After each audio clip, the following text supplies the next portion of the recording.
আসসালামু আলাইকুম। আশা করি সবাই ভালো আছেন। দেখুন, নদীর চিংড়ি আমার ছোট বোনের দেবর ধরে নিয়ে এসেছে, নড়াচড়া করতেছে। দেখতে কি সুন্দর লাগতেছে, খেতে তো আরও মজা।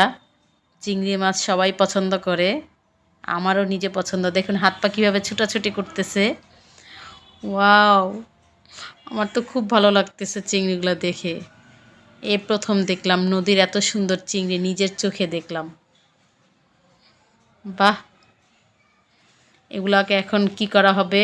ভাজা হবে, ভেজে খাওয়া হবে। যে খাবে সে তো খুব মজাই পাবে। যাক, ভালো লাগলে একটা সাবস্ক্রাইব করে দিবেন। আল্লাহ হাফেজ, আসসালামু আলাইকুম।